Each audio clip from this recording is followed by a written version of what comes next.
Welcome to Wealth Talks, where we talk about solutions, money, and other things that create wealth in your life. John, it's good to be back here with you today. Good morning. And today we're going to talk about values. We're going to talk about the way that money works and why money even exists. Because, we've talked about how money is just an extension of ourself. Right. And, if I go out and I steal something from you, John, what have I just done? You've extended yourself into hurting someone else's life. So, what value am I showing there? A lack of respect. It's a lack of values that's showing. A very self-centered value, very focused on self. I don't care who I take from, who I hurt, how I get it. I'm going to take care of me. And how many times do you hear people saying they're going to take care of number one in life? Yes. Or they're not going to. I'm just thinking the one that's coming to my mind right now is they're not going to have any kids because there's things in life that they want to do. Yes. And of course, there's some people that unfortunately can't have children or have a family or don't find a partner and a spouse, and that's different. But the people that say, well, I'm just going to take care of number one. There's a values problem there. There's a values problem there. Well, the other side is the people that are altruistic, and they say, well, I'm just going to give everything I've got to the poor, and I'm just going to give everything away. And what kind of value is that showing? It depends on their motive in doing it. Well, how much can you give to the poor if you don't have anything? Right. And is it going to do the poor any good? Or is it going to hurt them more than it helps? Yeah. Andrew Carnegie, the industrialist, when he was giving away his wealth during the end of his life, he said the challenge was finding places where he could give it away to do more good than it would do harm. And he always wanted to give it away in places that would inspire people. So he set up a lot of libraries in our country, and he was really foundational in producing a lot of scientific research into healthcare and some things like that. He spent his money trying to put more, make society a better place. That's right. Helping other people. That's right. And he said that the best kind of riches, the only kind that wouldn't hurt a man, were the kind that he earned himself. That's really powerful. And how do we earn money? Isn't it based on our values again? It is. So we've talked about two different kinds of value systems here. We've talked about one that doesn't mind stealing, and we've talked about the altruistic one. And both of those methods are really a little bit narrow-minded because the altruistic person says, well, I'm just going to give everything away. Well, how do they get anything to give? And that's kind of an egotistical idea, too, that what I have is going to be of value to everybody else without really producing anything.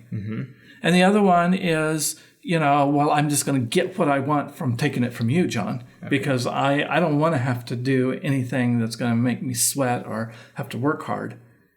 And so both of those values are a little bit self-centered, aren't they? Narrow-minded. So those altruistic people, are they kind of like the givers that are at the bottom of the ladder? They want to give everything, but what do they have to give? And then oftentimes that's the case. So they're trying to give just to get. They say, well, if they give everything away, then someone's going to feel sorry for me and take care of me, maybe. Interesting.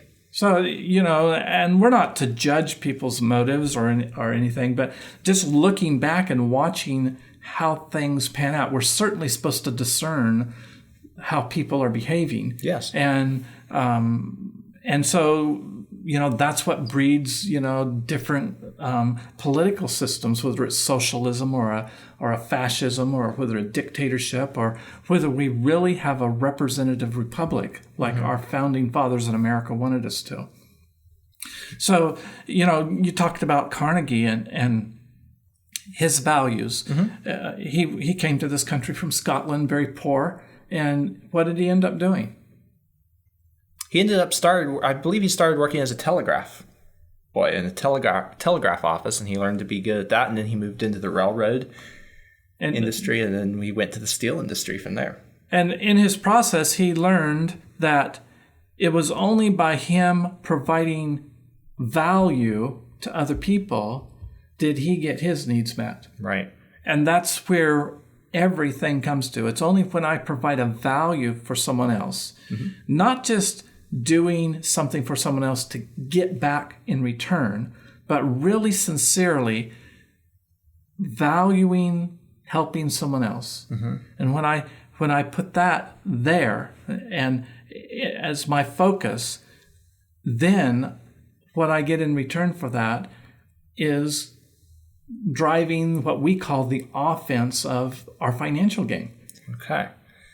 So when we serve other people like that, when it comes to the money part of it, the savings is part of the expression of those values that enables us to keep a portion of those earnings and then perpetuate the process so we can serve more people, right?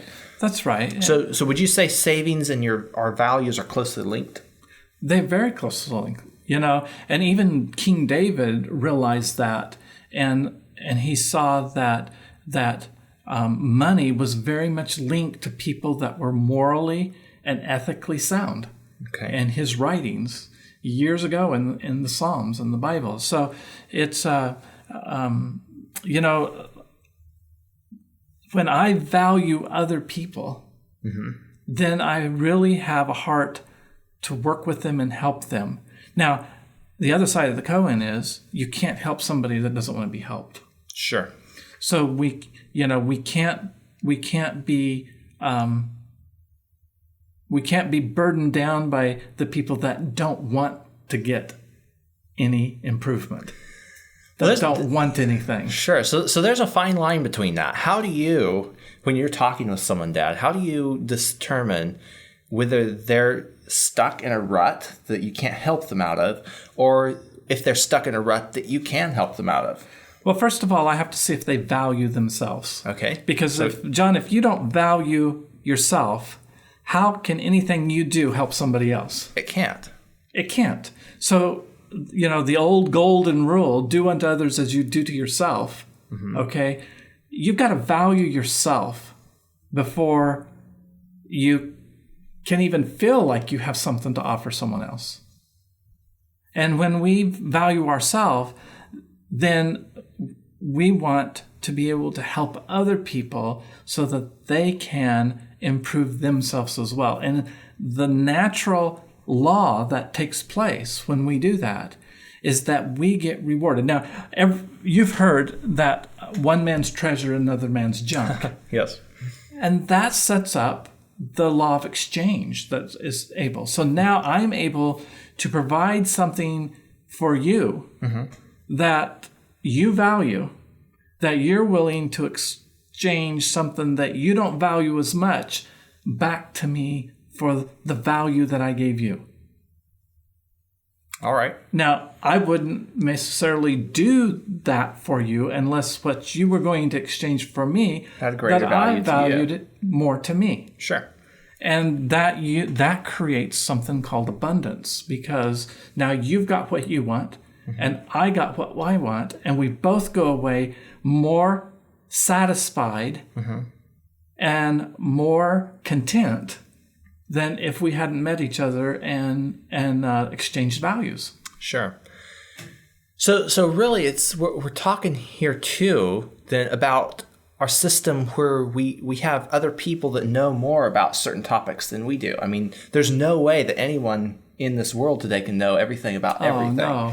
But the people that do know, that are very experienced in a certain area, a lot of times they've had to spend time and effort investing in themselves, in learning that field very, very well before they can be of service to anybody. They had to create the comes value. down to the values that we have to build before we can provide service to other people that they're going to value and exchange with us. And so really that's coming down to the savings. When we're talking about money, before we can be of service to other people using money that we have to save it first and to build a system. And there's a big difference too between saving and hoarding. Oh, there is. So What are your thoughts on those? How does savings further the goals that we and further our values to help more people, whereas hoarding really destroys that? What are your thoughts on that? Well, hoarding is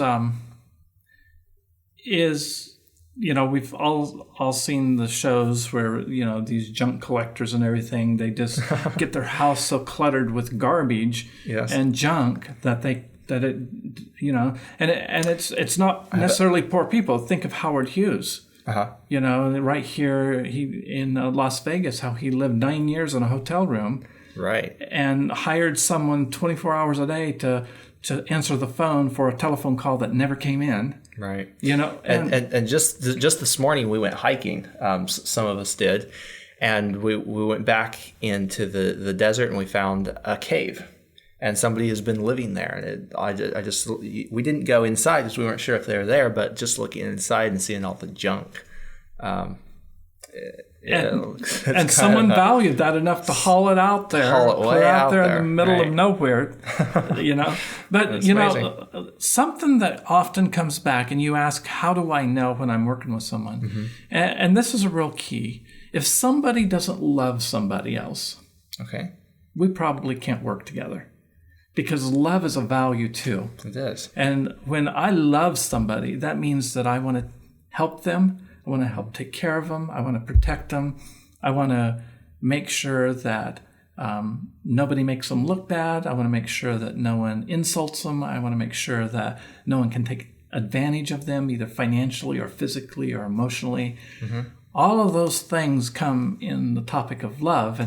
And if we don't find that value in people, it's very, very difficult to work with those people. Because what happens is they're usually hoarders.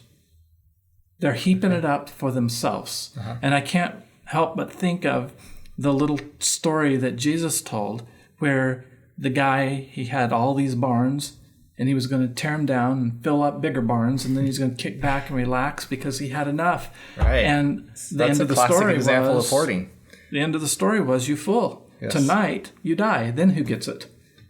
And so it's nice to be able to exchange value. It's nice to be able to save. But what is the purpose of that savings? It comes down to our values. Comes down to our values. What are we doing it for? Is it just for ourselves, or is it for us to use to help more people and exchange? And the more, because money is the evidence of me giving a service or providing a service or a value to someone else, then the more money I have, the more services and value I can pass on to other people. Yes.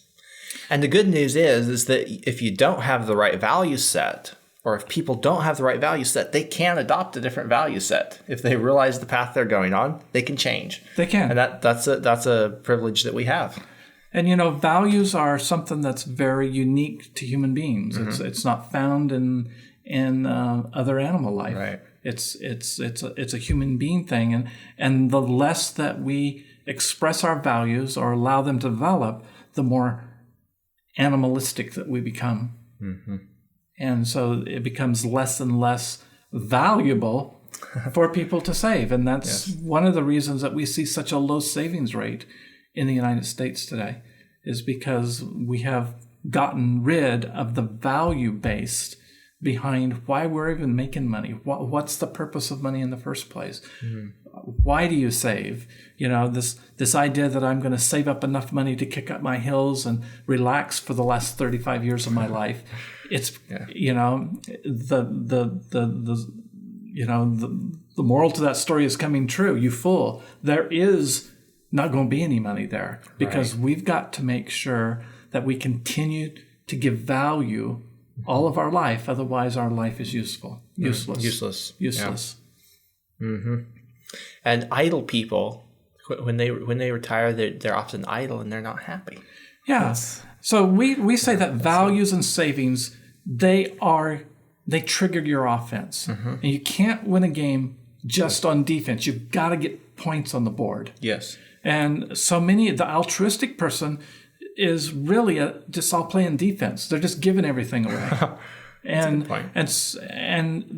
that's a good that's a good characteristic if it's not taken too far. We do want to help and reach out to other people.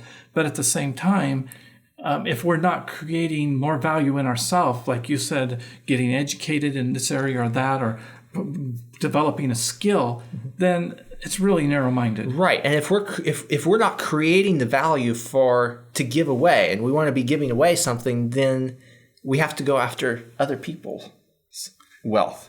And that's what we see a lot of with wealth redistribution systems. That's exactly what's happening. That's Karl Marx's philosophy and Alinsky's philosophy is that, and that's why we're seeing the problems and the polarity in our society today. Right. Because there's the people that say, you've got something I want, I'm going to take it from you.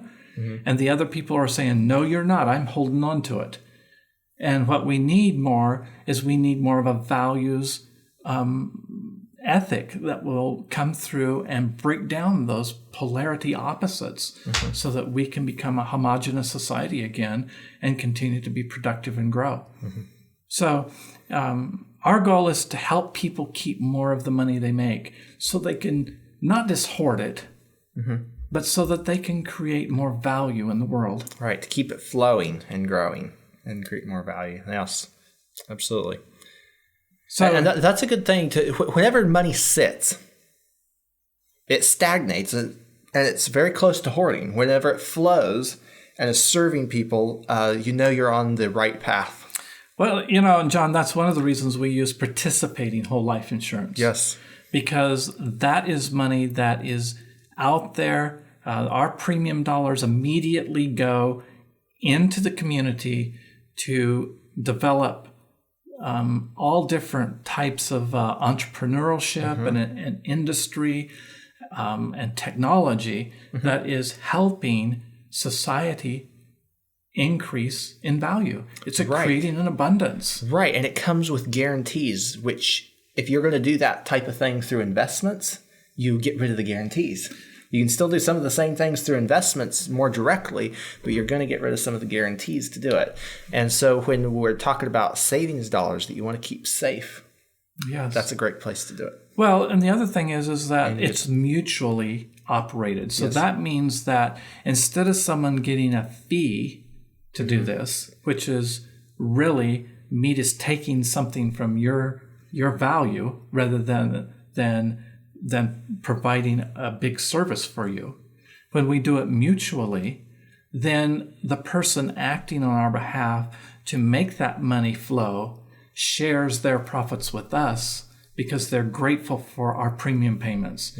Whereas in a fee-based investment program, I would take your money regardless of whether you made any money or not. So I'm not motivated to help you create value. I'm just stealing from you. You're motivated to get more investors, more money under management. That's exactly right. And that's why we see these fund managers managing not just one or two, but multiple funds where they might spend less than 20 minutes a month looking at the funds, and they're collecting these huge fees, which is immoral.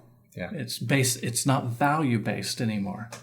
And that's why people like Steve Forbes and Jack Bogle have said, this is immoral.